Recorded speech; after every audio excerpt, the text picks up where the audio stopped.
10 जुलाई योगिनी एकादशी के दिन इन 3 पवित्र पेड़ों को श्रद्धा से छूकर आ जाना। ऐसी मान्यता है कि भगवान विष्णु की कृपा से रुके हुए कामों में गति, आर्थिक उन्नति के शुभ योग और घर में सुख समृद्धि का आगमन होने लगता है। लेकिन ठहरिए, इस दिन सबसे बड़ी गलती क्या होती है जानते हैं? ज्यादातर लोग इन पेड़ों के दर्शन तो कर लेते हैं, लेकिन सही विधि और सही भावना नहीं जानते। इसीलिए वे इस पावन दिन के आध्यात्मिक महत्व का पूरा लाभ नहीं उठा पाते। आज की इस वीडियो में मैं आपको बताऊंगा वे 3 पवित्र पेड़ कौन से हैं, उन्हें किस समय स्पर्श करना शुभ माना जाता है, उनके पीछे क्या धार्मिक मान्यता है और भगवान विष्णु से कौन सी प्रार्थना करनी चाहिए। इसलिए इस वीडियो को अंत तक जरूर देखिए, क्योंकि हो सकता है कि इस योगिनी एकादशी आपको ऐसी जानकारी मिले जो आपके जीवन में नई आशा, सकारात्मक सोच और शुभ शुरुआत का कारण बन जाए। तो सबसे पहले बात करते हैं उस पवित्र वृक्ष की जिसका नाम सनातन धर्म में सबसे अधिक श्रद्धा के साथ लिया जाता है, और वह है पीपल का वृक्ष। योगिनी एकादशी के दिन यदि किसी एक वृक्ष का विशेष सम्मान करने की बात की जाए तो बहुत से लोग सबसे पहले पीपल का नाम लेते हैं। ऐसा इसलिए क्योंकि पीपल को प्राचीन समय से ही अत्यंत पवित्र माना गया है। हमारे ऋषि मुनियों ने केवल धार्मिक दृष्टि से ही नहीं बल्कि प्रकृति के संरक्षण के लिए भी पीपल के महत्व पर विशेष बल दिया है। ऐसी मान्यता है कि योगिनी एकादशी के दिन प्रातः स्नान करने के बाद स्वच्छ वस्त्र पहनकर भगवान विष्णु का स्मरण करते हुए यदि कोई श्रद्धालु पीपल के वृक्ष के पास जाता है, दोनों हाथ जोड़कर प्रणाम करता है और पूरे सम्मान के साथ उसका स्पर्श करता है, तो वह प्रकृति और ईश्वर दोनों के प्रति अपनी श्रद्धा व्यक्त करता है। लेकिन यहाँ एक बात हमेशा याद रखिए, पीपल का स्पर्श किसी चमत्कार के लिए नहीं बल्कि श्रद्धा और भक्ति के भाव से किया जाता है। सनातन धर्म हमेशा कर्म, भक्ति और सदाचार को सबसे बड़ा मार्ग बताता है। जब आप पीपल के वृक्ष के पास जाएं तो कुछ क्षण शांत खड़े रहे, अपने मन को स्थिर करें, भगवान विष्णु का नाम ले और अपने भीतर चल रही चिंता, भय, क्रोध और नकारात्मक विचारों को छोड़ने का संकल्प लें। यही इस दिन की सबसे बड़ी साधना मानी जाती है। यदि संभव हो तो पीपल की जड़ में थोड़ा जल अर्पित करें। जल अर्पित करते समय मन ही मन भगवान विष्णु का स्मरण करें और कहे, हे श्री हरि, मुझे ऐसा जीवन दे जिसमें परिश्रम, ईमानदारी, सेवा और संतोष बना रहे। दोस्तों, अक्सर लोग केवल धन की कामना करते हैं, लेकिन शास्त्रों का संदेश है कि धन तभी टिकता है जब उसके साथ विवेक, संयम और अच्छे कर्म भी जुड़े हो। इसीलिए योगिनी एकादशी पर पीपल के सामने केवल धन नहीं बल्कि सद्बुद्धि और सही निर्णय लेने की शक्ति भी मांगनी चाहिए। ध्यान रखिए, पीपल के वृक्ष को कभी नुकसान न पहुंचाए, उसकी शाखाएं न तोड़े, पत्ते बिना आवश्यकता न तोड़े और उसके आसपास गंदगी बिल्कुल ना फैलाएं। प्रकृति का सम्मान करना भी ईश्वर की पूजा का ही एक रूप माना गया है। ऐसी मान्यता है कि जो व्यक्ति इस दिन पीपल के नीचे कुछ समय बैठकर भगवान विष्णु का नाम जपता है, उसका मन शांत होता है और वह अपने जीवन के प्रति अधिक सकारात्मक दृष्टिकोण विकसित करता है। याद रखिए दोस्तों, योगिनी एकादशी हमें केवल पूजा करना नहीं सिखाती बल्कि यह भी सिखाती है कि प्रकृति के प्रति सम्मान, अच्छे कर्म, सेवा और विनम्रता ही सच्ची समृद्धि का आधार है। इसलिए जब भी आप पीपल के वृक्ष के पास जाएं, जल्दबाजी में केवल स्पर्श करके वापस ना लौटे। कुछ पल रुकिए, भगवान का स्मरण कीजिए, अपने माता पिता और परिवार के मंगल की कामना कीजिए और फिर जीवन में ईमानदारी से आगे बढ़ने का संकल्प लेकर लौटिए। दोस्तों, अब बात करते हैं दूसरे पवित्र पौधे की जिसके बिना भगवान विष्णु की पूजा को पूर्ण नहीं माना जाता। यह पवित्र पौधा है तुलसी।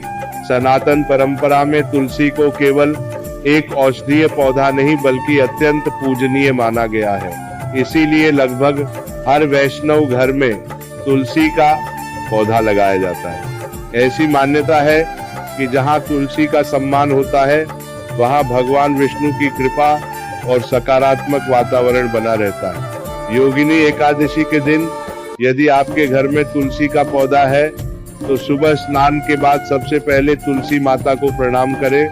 यदि घर में तुलसी नहीं है तो किसी मंदिर में स्थापित तुलसी के दर्शन कर सकते हैं। सबसे पहले दोनों हाथ जोड़ें, भगवान विष्णु का स्मरण करें और फिर श्रद्धा से तुलसी का स्पर्श करें।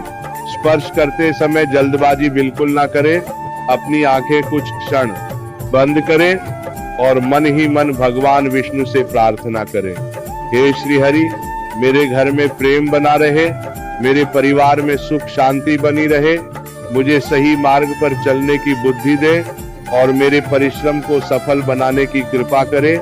ऐसी मान्यता है कि योगिनी एकादशी के दिन तुलसी के सामने भगवान विष्णु का नाम जपना अत्यंत शुभ माना जाता है। यदि आप नमो भगवते वासुदेवाय मंत्र का श्रद्धा से कुछ समय जप करें तो इससे मन एकाग्र होता है और भक्ति का भाव बढ़ता है। दोस्तों, बहुत से लोग एक बड़ी गलती कर देते हैं, वैसे काम की बड़ी केवल अपनी इच्छाओं की लंबी सूची भगवान के सामने रख देते हैं, लेकिन कभी उनका धन्यवाद नहीं करते। इसलिए जब भी तुलसी के सामने जाएं, केवल मांगे ही नहीं बल्कि भगवान का धन्यवाद भी करें कि उन्होंने आपको स्वस्थ शरीर, परिवार और कर्म करने का अवसर दिया है। योगिनी एकादशी हमें यह भी सिखाती है कि समृद्धि केवल धन से नहीं आती।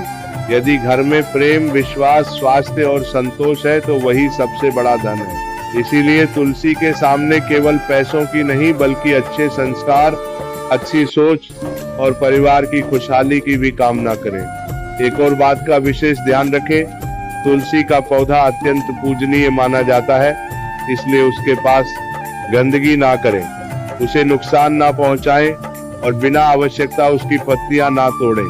श्रद्धा का अर्थ केवल पूजा करना नहीं बल्कि उसकी देखभाल करना भी है। कहा जाता है कि जब व्यक्ति भक्ति के साथ सेवा और अनुशासन को जोड़ देता है तब उसके जीवन में सकारात्मक परिवर्तन आने लगते हैं। यही योगिनी एकादशी का वास्तविक संदेश है। अब तक आपने पीपल और तुलसी के महत्व के बारे में जाना, लेकिन दोस्तों अब मैं आपको तीसरे ऐसे पवित्र वृक्ष के बारे में बताने जा रहा हूं जिसके बारे में बहुत कम लोग जानते हैं। कई स्थानों पर ऐसी मान्यता है कि योगिनी एकादशी के दिन इस वृक्ष का सम्मान पूर्वक स्पर्श करना भी अत्यंत शुभ माना जाता है। दोस्तों, अब बारी है तीसरे पवित्र वृक्ष की। बहुत से लोग पीपल और तुलसी के बारे में तो जानते हैं, लेकिन तीसरे वृक्ष का महत्व अक्सर नजरअंदाज कर देते हैं।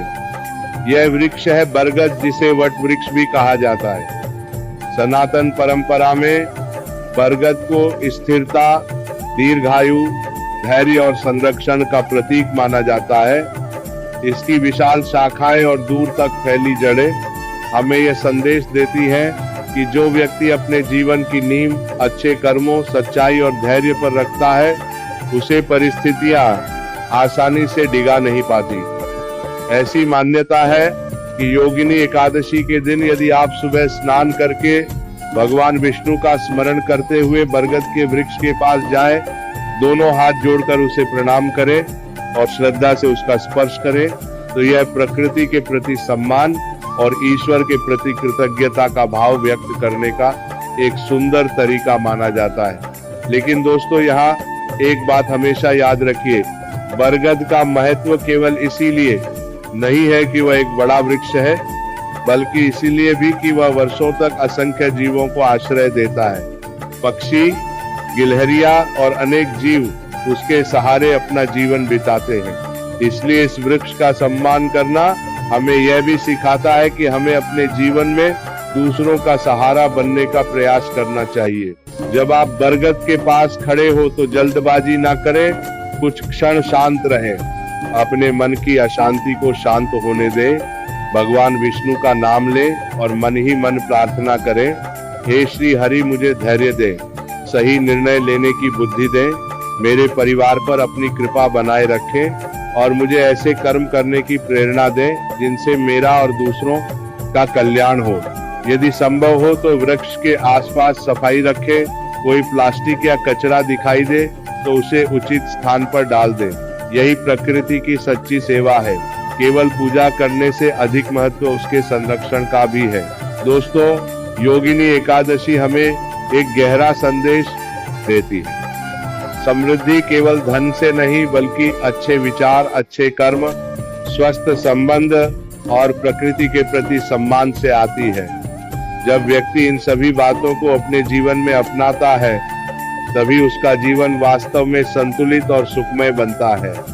अब आपने तीनों पवित्र वृक्षों पीपल, तुलसी और बरगद के महत्व के बारे में विस्तार से जान लिया, लेकिन अभी वीडियो समाप्त नहीं हुई। अब सबसे महत्वपूर्ण बात जाननी बाकी है। इन तीनों वृक्षों के पास किस क्रम से जाना शुभ माना जाता है, कौन सी प्रार्थना करनी चाहिए, क्या भूलकर भी नहीं करना चाहिए, और योगिनी एकादशी के दिन किन सत्कर्मों को विशेष महत्व दिया गया है। दोस्तों, अब तक आपने तीनों पवित्र वृक्षों पीपल, तुलसी और बरगद के बारे में विस्तार से जाना, लेकिन अब सबसे महत्वपूर्ण प्रश्न यह है कि योगिनी एकादशी के दिन इनके पास कैसे जाएं, क्या करें और क्या ना करें। सबसे पहले सुबह जल्दी उठे, स्नान करके स्वच्छ वस्त्र पहने, यदि संभव हो तो हल्के पीले, सफेद या साफ सुथरे वस्त्र धारण करें। इसके बाद भगवान विष्णु का स्मरण करते हुए अपने घर से निकलें। सबसे पहले पीपल के पास जाएं, दोनों हाथ जोड़कर प्रणाम करें, मन को शांत रखें। यदि अनुमति और व्यवस्था हो तो थोड़ा सा जल अर्पित करें, फिर श्रद्धा से वृक्ष का स्पर्श करें और कुछ क्षण भगवान विष्णु का नाम लें। वहाँ शोर शराबा ना करें और वृक्ष को किसी प्रकार की हानि ना पहुंचाएं। इसके बाद तुलसी के पास जाएं। यदि घर में तुलसी है तो वहीं पूजा करें, यदि मंदिर में है तो वहाँ श्रद्धा से दर्शन करें। तुलसी के सामने भगवान विष्णु का स्मरण करें और परिवार की सुख शांति, सद्बुद्धि और धर्म के मार्ग पर चलने की प्रार्थना करें। फिर बरगद के वृक्ष के पास जाए। बरगद के नीचे कुछ क्षण शांत बैठना भी कई लोग आध्यात्मिक दृष्टि से लाभकारी मानते हैं। अपने जीवन की परेशानियों के बारे में सोचने के बजाय ईश्वर का धन्यवाद करें कि उन्होंने आपको जीवन, परिवार और कर्म करने का अवसर दिया है। दोस्तों, एक बात हमेशा याद रखिए, इन वृक्षों के पास केवल धन मांगने के लिए मत जाइए। भगवान से यह भी प्रार्थना कीजिए कि आपको मेहनत करने की शक्ति, सही निर्णय लेने की बुद्धि, ईमानदारी से आगे बढ़ने का साहस और दूसरों की सहायता करने का भाव मिले, क्योंकि जब ये गुण जीवन में आते हैं तभी स्थायी समृद्धि का मार्ग बनता है। अब कुछ सावधानियां भी जान लीजिए। वृक्ष की टहनियां ना तोड़ें, बिना आवश्यकता पत्ते ना तोड़ें, वृक्ष के पास कचरा ना फैलाएं, अगरबत्ती या दीपक इस तरह ना रखें जिससे आग लगने का खतरा हो, और सबसे महत्वपूर्ण, किसी भी पूजा को डर या लालच से नहीं बल्कि श्रद्धा और कृतज्ञता के भाव से करें। यही योगिनी एकादशी का वास्तविक संदेश है। यह दिन हमें याद दिलाता है कि भगवान की भक्ति, प्रकृति का सम्मान, अच्छे कर्म, दान, सेवा और संयम, ये सब मिलकर जीवन को बेहतर बनाते हैं। दोस्तों, यदि आप इस योगिनी एकादशी पर इन तीनों पवित्र वृक्षों का सम्मान करते हैं, भगवान विष्णु का स्मरण करते हैं और अपने जीवन में अच्छे कर्मों का संकल्प लेते हैं, तो यही इस पावन दिन की सबसे बड़ी साधना मानी जाती है।